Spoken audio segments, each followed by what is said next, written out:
ಪಾಕಿಸ್ತಾನದಿಂದ ದಾವೂದ್ ಬಗ್ಗೆ ಇನ್ನೂ ಅಧಿಕೃತ ಹೇಳಿಕೆ ಇಲ್ಲ. ದಾವೂದ್ ಇಬ್ರಾಹಿಂ ಮುಂಬೈನ ಡೋಂಗ್ರಿಯಿಂದ ನಂತರ ಡಿ ಕಂಪನಿ ನಡೆಸ್ತಾ ನಂತರ ದುಬೈಯಲ್ಲಿ ಸೆಟ್ಲ್ ಆಗ್ತಾನೆ. ದುಬೈನಿಂದನೇ ಕಾರ್ಯಾಚರಣೆ ಮಾಡ್ತಾ ಇರ್ತಾನೆ. ಆದರೆ 1993 ಯಾವಾಗ ಬಾಂಬೆ ಬ್ಲಾಸ್ಟ್ ಆಗುತ್ತೆ ಅಲ್ಲಿಂದ ಆತನಿಗೆ ಕಾಟ ಜಾಸ್ತಿ ಆಗುತ್ತೆ ಭಾರತ ಸರ್ಕಾರದಿಂದ. ಆ ನಂತರ ಆತ ಕರಾಚಿಯಲ್ಲಿರ್ತಾನೆ. ದಾವೂದ್ನ ನಿಕಟ ಸಹವರ್ತಿಗಳಿಗೆ ಮಾತ್ರ ಅವಕಾಶ ಇರುತ್ತೆ. ಪಾಕಿಸ್ತಾನದ ದಾವೂದ್ ಬಗ್ಗೆ ಇನ್ನೂ ಅಧಿಕೃತ ಹೇಳಿಕೆ ಇಲ್ಲ. ದಾವೂದ್ ಆಸ್ಪತ್ರೆ ಒಳಗೆ ಪಾಕ್ನಿಂದ ಭದ್ರತೆ ಅಂತ ವರದಿ ಬರ್ತಾ ಇದೆ. ದಾವೂದ್ ಇಬ್ರಾಹಿಂನನ್ನು ಕಣ್ಣಲ್ಲಿ ಕಣ್ಣಿಟ್ಟು ಕಾಯ್ತಾ ಇರುತ್ತೆ ಪಾಕಿಸ್ತಾನ. ಆದರೆ ಪಾಕಿಸ್ತಾನ ದಾವೂದ್ ಬಗ್ಗೆ ಇನ್ನೂ ಅಧಿಕೃತ ಹೇಳಿಕೆ ಇಲ್ಲ. ದಾವೂದ್ಗೆ ಆಸ್ಪತ್ರೆ ಒಳಗೆ ಪಾಕ್ನಿಂದ ಭದ್ರತೆ ಅನ್ನುವಂಥ ವರದಿ ಕೂಡ ಇದೆ. ಲಾಲ್ ಕೃಷ್ಣ ಅಡ್ವಾಣಿ ಅವರು ಉಪ ಪ್ರಧಾನಿ ಆಗಿದ್ದಂಥ ಸಂದರ್ಭದಿಂದಲೂ ಕೂಡ ಅಲ್ಲಿಂದ ಇಲ್ಲಿ ತನಕ ನಿಮಗೆ ನೆನಪಿರಬಹುದು, ಪರ್ವೇಜ್ ಮುಷರಫ್ ಪಾಕಿಸ್ತಾನದ ಅಧ್ಯಕ್ಷರಾಗಿದ್ದಾಗ ಅಟಲ್ ಬಿಹಾರಿ ವಾಜಪೇಯಿ ಅವರು ದೇಶದ ಪ್ರಧಾನಿಯಾಗಿದ್ದಾಗ ಒಂದು ಶೃಂಗಸಭೆ ನಡೆಯುತ್ತೆ. ಆಗ ಪರ್ವೇಜ್ ಮುಷರಫ್ ಭಾರತಕ್ಕೆ ಬಂದಿರ್ತಾರೆ. ಆ ಸಂದರ್ಭದಲ್ಲಿ ದಾವೂದ್ ಇಬ್ರಾಹಿಂನನ್ನು ಕೊಡುವಂತೆ ಕೇಳಿರ್ತಾರೆ. ಅಲ್ಲಿಂದ ಶುರುವಾಗುತ್ತೆ ಅದು. 1993 ಬಾಂಬ್ ಸ್ಫೋಟದ ನಂತರ ಬಹಳ ಮುಖ್ಯವಾಗಿ ಭಾರತಕ್ಕೆ ಬೇಕಾಗಿದ್ದಂಥ ಮೋಸ್ಟ್ ವಾಂಟೆಡ್ ಕ್ರಿಮಿನಲ್, ಇದೀಗ ನಿವೃತ್ತ ಪೊಲೀಸ್ ಅಧಿಕಾರಿ, ನಿವೃತ್ತ SP ಆಗಿರುವಂಥ SK ಉಮೇಶ್ ಅವರು ನಮ್ಮೊಂದಿಗೆ ನೇರ ಸಂಪರ್ಕದಲ್ಲಿದ್ದಾರೆ. ಉಮೇಶ್ ಸರ್, ಇಡೀ ಭಾರತ ಜತನದಿಂದ ಕಾಯ್ತಾ ಇದೆ ಯಾವಾಗ ದಾವೂದ್ ಇಬ್ರಾಹಿಂನ ಸಾವಿನ ಸುದ್ದಿ ಬರುತ್ತೆ ಅಂತೇಳಿ. ಅದಕ್ಕಿಂತ ಹೆಚ್ಚಾಗಿ ನಿಮ್ಮಂಥ ಪೊಲೀಸ್ ಆಫೀಸರ್ಗೆ ಏನಿರುತ್ತೆ ಅಂಥೇಳಿ ಸಾವಿನ ಸುದ್ದಿಗಿಂತ ಹೆಚ್ಚಾಗಿ ಆತನನ್ನು ಹೆಡೆಮುರಿ ಕಟ್ಟಿ ಕರ್ಕೊಂಬರ್ಬೇಕು ಅಂತಿರುತ್ತೆ. ಈಗ ನಿಮಗೆ ಬರ್ತಾ ಇರುವಂಥ ಮಾಹಿತಿ ಬೇರೆ ಬೇರೆ ಕಡೆಗಳಿಂದ ವಿಷಪ್ರಾಶನವಾಗಿದೆ, ಮತ್ತೊಂದು ಕಡೆ ವಿಷಪ್ರಾಶನ ಆಗಿಲ್ಲ ಅಥವಾ ಆಗಿದೆ. ಇದರ ಬಗ್ಗೆ ಪಾಕಿಸ್ತಾನ ಯಾವುದೇ ರೀತಿಯ ಅಧಿಕೃತ ಹೇಳಿಕೆಗಳನ್ನು ಬಿಡುಗಡೆ ಮಾಡ್ತಾ ಇಲ್ಲ. ನಿಮ್ಮ ಪೊಲೀಸ್ ಡಿಪಾರ್ಟ್ಮೆಂಟ್ನ ಮೈಂಡ್ ಸೆಟ್ ಪ್ರಕಾರ ಏನು ಮಾಹಿತಿ ಬರ್ತಾ ಇದೆ? ಸರ್, ನಾನು ಬೆಳಿಗ್ಗೆಯಿಂದ ಇದನ್ನ ಹುಡುಕಾಡುದಲ್ಲೇ ಬೇರೆ ಎಲ್ಲಾ ಕೆಲಸ ಬಿಟ್ಟು ಕೆಲಸ ಮಾಡ್ತಾ ಇದ್ದೆ. ಯಾಕೆಂದ್ರೆ ದೇಶಕ್ಕೆ ಏನಾದ್ರು ಒಳ್ಳೇದಾಗ್ಬೇಕು ಅಂದ್ರೆ ಇಂಥದ್ದೊಂದು ಸುದ್ದಿ ಕೇಳ್ಬೇಕಲ್ಲ ಅಂತ ನಮಗೂ ಬಹಳ ಕಾತ್ರದಿಂದ ಕಾಯ್ತಾ ಇದ್ವಿ. ಒಂದು ಇಲ್ಲ ಎರಡನೇದು ಎತ್ತಾಕೊಂಡು ಬರ್ಬೇಕು, ಇಲ್ಲ ಅಂದ್ರೆ ಅಲ್ಲೇ ಏನಾದ್ರು ಹೋಗ್ಬಿಟ್ರೆ ನಮ್ಮ ದೇಶದಲ್ಲಿ ಸ್ವಲ್ಪ ಇರ್ತಕ್ಕಂಥ ಆತಂಕಗಳೆಲ್ಲ ಕಮ್ಮಿ ಆಗ್ಬಿಡ್ತವೆ. ನಾನು ನಮ್ಮ ಎಲ್ಲಾ ಪೊಲೀಸ್ ವಲಯಗಳಿಗೂ ಪ್ರಯತ್ನ ಪಡ್ತಾ ಇದ್ದೀನಿ ಬೆಳಗ್ಗೆಯಿಂದನು. ನನಗೆ ಒಂದು ವಲಯದಿಂದ ಅಂದ್ರೆ ನಾನು ಬಹಳ ಅಮೆರಿಕದಲ್ಲಿ ಇರ್ತಕ್ಕಂಥ ಬಹಳ ಫ್ರೆಂಡ್ಸ್ಗಳು ಮತ್ತೆ ಅಲ್ಲಿ ಇರ್ತಕ್ಕಂಥ ನ್ಯೂಸ್ಗಳು ಬಿತ್ತರ ಮಾಡ್ತಾ ಇರ್ತಕ್ಕಂಥದ್ದು ಅವ್ರು ಹೇಳ್ತಾ ಇದ್ದಾರೆ. ನನಗೆ ರಾತ್ರಿ ಹೆಚ್ಚು ಕಡಿಮೆ 4:30 ಹಂಗೇನೆ, ಸರ್ ಅವನು ಸತ್ತೋಗ್ಬಿಟ್ಟಿದ್ದಾನೆ, ಅಲ್ಲಿ ಉಳ್ಕೊಂಡಿಲ್ಲ, ಬದುಕಿಲ್ಲ, ಅವನು ಏನ್ ಮಾಡ್ಬೇಕು ಈಗ, ಯಾವ ತರ ಇದನ್ನ ಅಂತ ಹೇಳಿ ಅಂತ ಯಾವುದೇ ತರವಾದಂತಹ, ಯಾಕೆಂದ್ರೆ ಅಲ್ಲಿ ಇರ್ತಕ್ಕಂಥ ಅಮೆರಿಕದಲ್ಲಿ ಬಹಳ ಜಾಸ್ತಿ ಇವರಿದ್ದಾರೆ, ಪಾಕಿಸ್ತಾನಿಸ್ ಇದ್ದಾರೆ. ಮತ್ತೆ ಅವರವ್ರಿಗೆ ಬಹಳ ಅತ್ಯಂತ ಹೆಚ್ಚಿನ ಸಂಪರ್ಕಗಳು ನಡೀತಾ ಇದ್ದಾವೆ. ಆ ಕಾರಣಕ್ಕೆ ಅವ್ರಿಗೆ ಇಲ್ಲಿಗೇನು ನಮಗೆ ಏನು ಸಮಾಚಾರಗಳು ಬಂದಿಲ್ಲ ಅಂದ್ರೆ ಅಲ್ಲಿಗೆ ತಲುಪಿಬಿಡುತ್ತೆ. ಆ ವಿಚಾರಗಳು ನ್ಯೂಸ್ಗಳಲ್ಲೂ ಸಹ ಅಲ್ಲಿ ಬರ್ತಾ ಇದ್ದಾವೆ ಅನ್ನುವಂಥದ್ದು ನಂಗೆ ತಿಳಿಸಿದ್ರು. ನನ್ನ ಲೆಕ್ಕದಲ್ಲಿ ಸುಮಾರು ವಿಚಾರಗಳು ಏನಾದರೂ ಬೇಕು ಅಂದಾಗ ಬಹಳ ಹತ್ತಿರದವಾದವು, ಬಹಳ ರೈಟು ಇನ್ಫಾರ್ಮೇಶನ್ ನಾನು ಅಲ್ಲಿಂದ ಕೇಳಿದಾಗ ಅವೆಲ್ಲ ಸರಿಯಾಗಿದ್ದಾವೆ ಸರ್. ನನ್ನ ಲೆಕ್ಕದಲ್ಲಿ ಈ ಸರಿ ಇದು ಹುಸಿ ಆಗಬಾರ್ದು, ಹುಸಿ ಆಗಲ್ಲ ಅಂತ ನನಗೂ ಅನ್ನಿಸ್ತಾ ಇದೆ. ಬಲ್ಲ ಮೂಲಗಳಿಂದ, ನಮ್ಮ ಪೊಲೀಸ್ ಮೂಲದಿಂದ ಅವರನ್ನು ಸಹ ಹೌದು ನನ್ನ ಲೆಕ್ಕದಲ್ಲಿ ಆಗಿರ್ಬೋದೇನೋ, ಅಂದ್ರೆ ನಮ್ಮವರು ಸಡನ್ ಆಗಿ ಒಂದು ಏನಾದ್ರು ಯಾಕೆ ಅಂತಂದ್ರೆ ಮುಂಜಾಗ್ರತಾ ಕ್ರಮವಾಗಿ ನಮ್ಮವ್ರನ್ನು ಸಹ ಇರ್ತಾರೆ.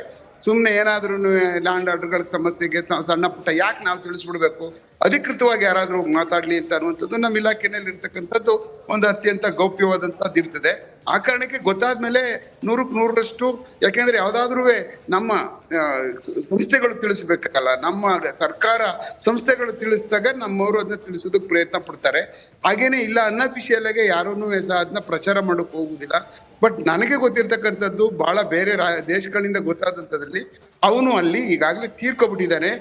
ಬಹಳ ಗೌಪ್ಯವಾಗಿ ಮಾಡ್ತಾ ಇದ್ದಾರೆ ಕಾರ್ಯಕ್ರಮ ಎಲ್ಲಾನು ಅಂತ ಅಂದ್ಬಿಟ್ಟು ಅಂತ ಮಾಡ್ತಾ ಇದ್ದಾರೆ. ಹೇಗೆ ತಿಳಿಸ್ಬೇಕು ಏನು ಅಂತ, ಯಾಕೆಂದ್ರೆ ಈಗ ದೇಶದಲ್ಲಿ ತಿಳ್ಕೊಬಿಟ್ಟವನಿಂದ ನಮ್ಮಲ್ಲಿ ಇಲ್ವೇ ಇಲ್ಲ ಅಂತ ಅವ್ರು ಇದುವರೆಗೂ ಅವರು ನಮ್ಮ ದೇಶದಲ್ಲೇ ಬದುಕಿಲ್ಲ, ನಮ್ಗೆ ಬರಲೇ ಇಲ್ಲ, ಅವನು ನಮ್ಮ ದೇಶದಲ್ಲಿ ನೋಡ್ಲೇ ಇಲ್ಲ ಅವನನ್ನ, ಅವನೆಲ್ಲೂ ಯಾವ ಹೋಟ್ಲಲ್ಲಿ ಊಟನೂ ಮಾಡ್ಲಿಲ್ಲ ಅವನು ಬಂದು ಅಂತ ಹೇಳಿ ಇದುವರೆಗೂ ವಾದ ಮಾಡ್ಕೊಡ್ತಾರೆ.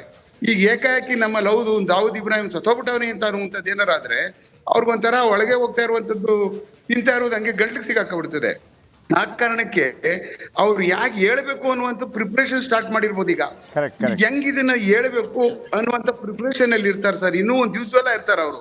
ಅದನ್ನ ಅವರು ತಯಾರಿ ಮಾಡ್ಕೊತಾ ಇರ್ತಾರೆ. ಯಾವ ತರ ತಯಾರಿ ಇದನ್ನ ಮಾಡ್ಬೇಕಿದ್ನ, ಹೇಗೆ ಇದನ್ನ ನಾವು ಹೊರಗಿಡ್ಬೇಕು ವಿಚಾರನ ಅನ್ನುವಂಥದ್ದು ಏನಾದ್ರು ಒಂದು ಕತೆ ಕಟ್ತಾ ಇರ್ಬೋದು ಅಂತ ನಂಗೆ ಅನಿಸ್ತದೆ ಸರ್.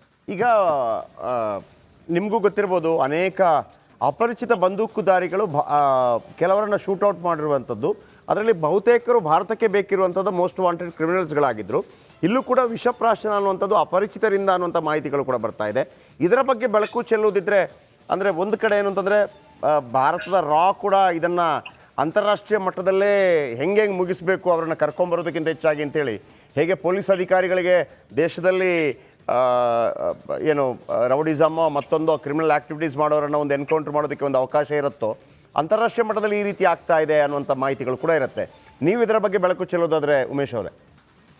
ಸರ್ ನೋಡಿ, ಈಗ ನಮಗೆ ನಮ್ಮದೇ ರಾಜ್ಯಗಳಲ್ಲಿ ನಮ್ಮ ನಗರಗಳಲ್ಲಿ ಇರ್ತಕ್ಕಂಥವ್ರು ಕೆಲವಷ್ಟು ಎಲ್ಲನೂ ನಾವು ಮೂಲೋತ್ಪಾಟನೆ ಮಾಡ್ಬಿಡ್ಬೇಕು ಅವ್ರನ್ನ.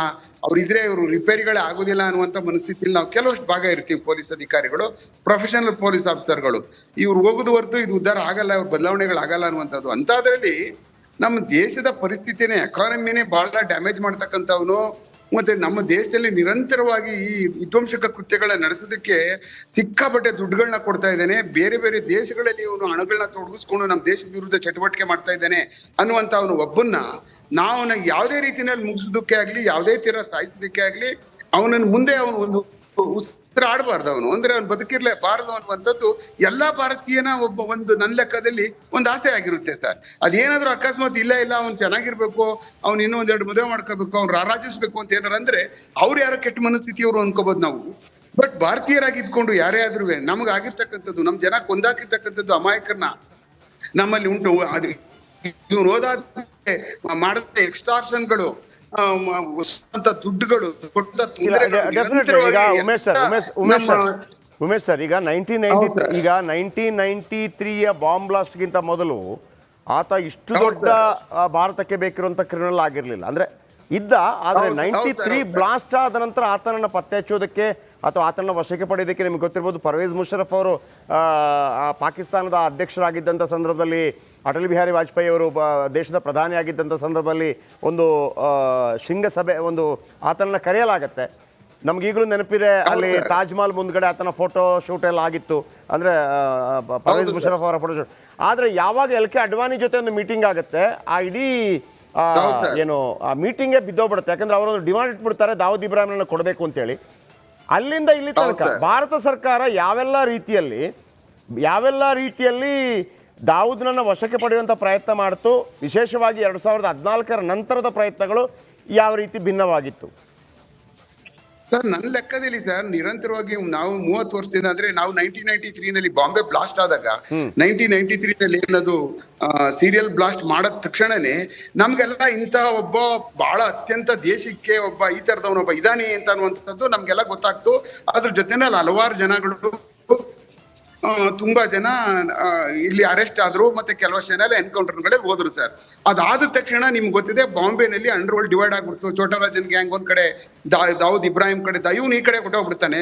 ಅವನು ಅನೀಸ್ ಇಬ್ರಾಹಿಂ ಮತ್ತೆ ಕೆಲವಷ್ಟು ಗ್ಯಾಂಗ್ ನ ಕಟ್ಕೊಂಡು, ಮತ್ತೆ ಇನ್ನೂ ಇಲ್ಲಿ ಉಸಲಾತಿಗೆ ನೀವು ಇರ್ಫಾನ್ ಗೋಗ ಅಂತ ಕೇಳಿರ್ಬೋದು, ಅವನನ್ನ ಬಿಟ್ಟು ಬಹಳ ಗೌಪ್ಯವಾಗಿ ಬಿಟ್ಟು ಉಳಿದವರೆಲ್ಲ ಅಲ್ಲಿಗೆ ರವಾನೆ ಆಗ್ಬಿಟ್ಟು ಆದ ತಕ್ಷಣನೇ ನಮ್ಮ ದೇಶದಲ್ಲಿ ಹೌದು ಬೇರೆ ಆದ್ರಲ್ಲ ಇವರು ಹಿಂದೂಗಳ ಜೊತೆನಲ್ಲಿ ಇದ್ದಂಥವ್ರು ಅಂತ ಅನ್ನುವಂಥದ್ದು ಆದಾದ್ಮೇಲೆ ನಿರಂತರವಾಗಿ ಅವನು ಯಾವತ್ತೂ ಪಾಕಿಸ್ತಾನದವರು ಹಿಂದೆ ಇದ್ದಂಥ ಸರ್ಕಾರಗಳ ಜೊತೆನೇ ಆಗ್ಲಿ ಯಾವಾಗ್ಲೇ ಆಗ್ಲಿ ಇದ್ದ ಅವನು ಇಲ್ಲಿ ಇದ್ದಾನೆ, ಇಲ್ಲಿ ವಾಸ ಮಾಡ್ತಾ ಇದ್ದಾನೆ, ನೀವು ಎಕ್ಸ್ಟ್ರಾಡಿಕ್ಷನ್ ಟ್ರೈ ಮಾಡ್ಬೋದು, ನಮ್ಮ ದೇಶದಲ್ಲಿ ಉಳ್ಕೊಂಡಿದ್ದಾನೆ ಅವನು ಅನ್ನುವಂಥದ್ದು ಏನಾರು ಅಕಸ್ಮಾತ್ ನಾವು ಹೇಳಿದಾಗ, ಇಲ್ಲ ಅವ್ನು ಯಾವುದೋ ಮಧ್ಯಪ್ರಾಚ್ಯ ದೇಶದಲ್ಲಿ ಇದ್ದಾನೆ, ಇಲ್ಲಿಲ್ಲ ನಮ್ಮಲ್ಲಿಲ್ಲ, ಅವ್ನು ದುಬೈನಲ್ಲಿ ಇದ್ದಾನೆ, ಮತ್ತೆ ಬೇರೆ ಎಲ್ಲಾದ್ರೂ ಸೌದಿ ಅರೇಬಿಯಾದಲ್ಲಿ ಇದ್ದಾನೆ ಅಂತ ಹೇಳುವಂತ ಕೊಂಕು ನುಡಿಗಳನ್ನ ನಮ್ಗೆ ಬಹಳ ಸಾರಿ ಪ್ರಯೋಗ ಮಾಡಿದ್ದಾರೆ ಸರ್. ಹಲವಾರು ಸಾರಿ ನಮ್ಮವರು ನಿರಂತರವಾಗಿ ರಾಜತಾಂತ್ರಿಕವಾಗಿ ಅವನ್ನ ಎತ್ತಾಕೊಂಡು ಬರ್ತಕ್ಕಂಥ ಎಲ್ಲಾ ಕೆಲಸಗಳನ್ನ ಮೊದಲು ಮಾಡಿದ್ರು. ಅದ್ವಾನಿ ಅವರು ಮಾಡಿದ್ರು, ವಾಜಪೇಯಿ ಅವರು ಮಾಡಿದ್ರು. ಏನಾದ್ರೂ ಇದರಿಂದ ನಮ್ಗೆ ಏನಾದ್ರೂ ತಗೊಂಡು ಎತ್ಕೊಬಂದು ಒಳಗಡೆ ಹಾಕಬೋದೇನೋ ಅಂದ್ಬಿಟ್ಟು ಅಂತ. ಬಟ್ ಅದಕ್ಕೆ ನಮ್ಗೆ ವಿರುದ್ಧವಾಗಿ ನಡ್ಕೊಂಡ್ರು ನೋಡಿ ಸರ್. ನಮ್ ವಿರುದ್ಧವಾಗಿ ಪ್ರತಿಯೊಂದನ್ನು ಅವ್ರು ಸ್ನೇಹ ಮಾಡೋಕ್ ಹೋದ್ರೆ ಅಲ್ಲಿ ಬಂದು ನಮ್ಮಲ್ಲಿ ಕಾರ್ಗಿಲ್ ಅಲ್ಲಿ ಬಂದು ಯುದ್ಧ ಮಾಡ್ಸೋಕ್ ಪ್ರಾರಂಭ ಮಾಡಿದ್ರು. ಹೀಗೆ ನಂಬಿಕೆಗೆ ಅನರ್ಹರು ಅಂತ ಅನ್ನುವಂಥದ್ದು ಈಗ ಗೊತ್ತಾಗ್ಬಿಟ್ಟಿದೆ.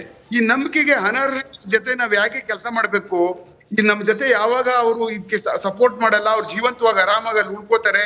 ಮತ್ತೆ ನಮ್ಮ ದೇಶದ ನಿರಂತರವಾಗಿ ಈ ತರ ಒಂದು ವಿಧ್ವಂಸಕ ಕೆಲಸಗಳನ್ನ ಮಾಡ್ತಾ ಇದ್ದಾರೆ ಅಂತವ್ರಿಗೆ ನಾವು ವಾಮ ಮಾರ್ಗಗಳನ್ನ ಉಪಯೋಗ ಮಾಡೋದ್ರಲ್ಲಿ ಯಾವುದೇ ತಪ್ಪಿಲ್ಲ. ಈಗ ಸರ್, ಈಗ ಉಮೇಶ್ ಸರ್, ಈಗ ನಿಮ್ಗೆ ಗೊತ್ತಿರುತ್ತೆ, ಯಾಕಂದ್ರೆ ಇದರ ಬಗ್ಗೆ ಸ್ವಲ್ಪ ಜನರಿಗೂ ಗೊತ್ತಾಗಲಿಲ್ಲ ಅನ್ನೋ ಕಾರಣಕ್ಕಾಗಿ ಕೇಳ್ತಾ ಇದ್ದೀನಿ.